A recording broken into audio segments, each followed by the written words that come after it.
Hello, and welcome to Tales After Dark. This is a podcast that will be filled with scary stories and diving deep into the world's most treacherous cult crimes.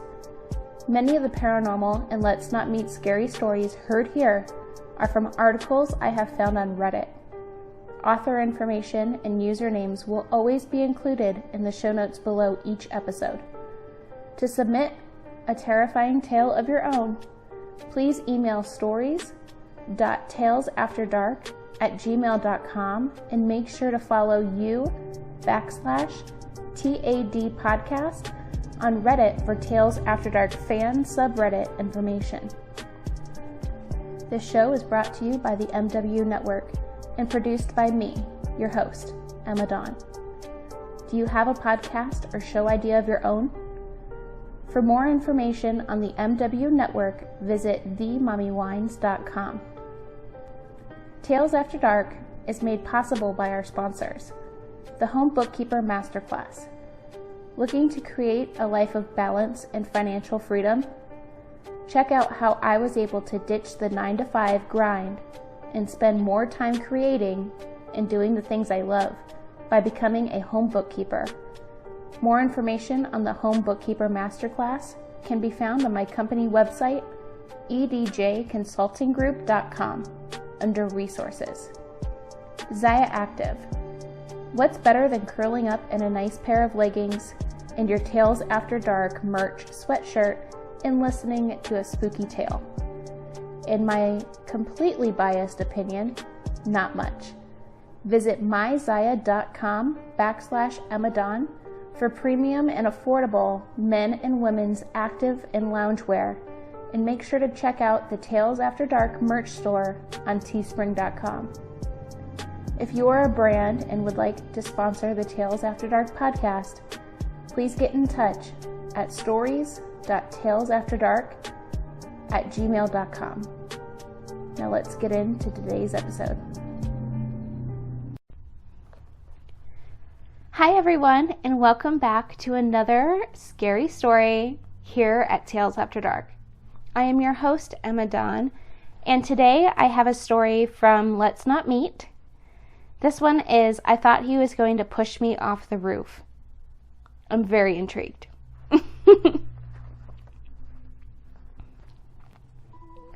I'd like to preface this by saying I was young and drunk for the most of this, so my bad decision making, while annoying, was not out of pure ignorance. I was a 20-year-old female at an anime convention. My 21st birthday was coming up a month later, so my roommates decided to let me get shit-faced as long as I stayed in the room or left with somebody I trusted. I was staying with a large group of people in one of the nicer hotel rooms there. I had been to quite a lot of conventions and never really had a bad experience, outside of a few cosplay creepers and shitty people at times. The weekend went pretty normal, except I was drunk and my group was throwing small parties. On the night of a particular not-so-fun one, I decided to drunkenly leave the room and go roam around the main lobby. That was when I met Steven. I have no idea how old Steven was, but he was at least an adult, maybe a little older than me. We ran into each other at a manga table, and he mentioned how he loved the manga I was holding. I didn't really read manga, just like the artwork. I'm an anime Andy, but I still listened to him gush about the story for a few because, whatever, he seems nice enough. I didn't say much to him outside of, and yeah, that sounds really cool. I thanked him for the info and walked away. After an hour or so of roaming around, I decided to head back up to my room. Back in my room, I had taken 2 shots with my roomies and was laying on the couch when we got a knock on the door. The music and talking quieted down, as it was customary to shh when someone knocked in case of con security coming to shut our party down. That's when my roommate who answered the door said, "Veronica?" "She's here. Come on in." Followed by silence, and then my roommate calling my name and telling me someone is here for you. Now, 2 things drunk me didn't think about were the fact that I didn't tell Steven my name, our interaction lasted 5 minutes max, and I gave no information to him. On top of that, my name is more complicated and hard to pronounce. But maybe I assumed he just described me and my roommate knew who he was talking about. But I didn't give him my room number. No, we were several floors up in the suites area. You'd have to take a different elevator to get to the room than you would to get to a standard hotel room. I definitely didn't think about that though. I walked to the door and Steven was smiling. He asked me to go for a walk with him, and I drunkenly said yes.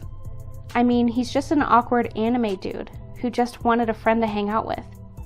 We were walking and he was talking to me about how he recently was watching an anime where the proctologist wouldn't stop killing the girl he liked. I've since Googled that anime plot and have not been able to find one similar to what he was talking about outside of some yandere anime.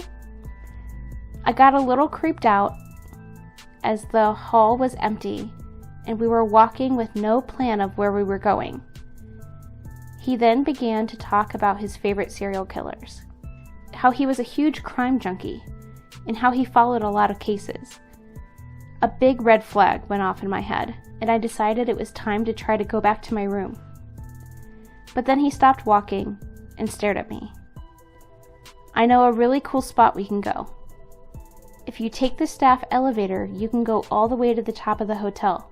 It's really pretty. He was suddenly breathing a little oddly, and his hands were shaking. I said no, as I had some sense left in my head. He then grabbed my arm as hard as he could and started pulling me, yanking me towards the staff doors. I pulled back, asking him to stop, and he told me to just be quiet. I yanked free of him and started running. He chased after me, telling me to stop. I was nearly in tears and wondering why the hallways were so empty at one of the most crowded cons I had ever been to. When I finally ran into a group of girls, they saw the fear on my face and immediately pulled me into their group, asking me about my hair and makeup, wrapping their arms around me. I was crying, telling them what was happening, and when I looked back, Steven was gone. I didn't see him for the rest of the con, but I stopped being so friendly at cons because of him. I would also like to say Steven is the name I gave him. I never got his name personally. I told the con security about him, and my roommates and friends used the buddy system with me for the rest of the convention. I would also like to say Steven is the name I gave him. I never got his name personally. I told the convention security about him, and my roommates and friends used the buddy system with me for the rest of the convention. I'd like to never meet you again, Steven. If you like this story and want to read other Let's Not Meet scary stories, check out the link in my description below. I will have the link to this story and If you like this story and want to read more Let's Not Meet stories, click the link in the description box below. I will also have a link to my Reddit profile if you want to share any stories you would like me to read on the show. If you loved this story, leave me a voice memo and tell me what you liked about it. Do you want me to read more Let's Not Meet? Or do you want me to stick with other author-written spooky paranormal stories? Make sure to leave a rating and review. And until next time, stay spooky.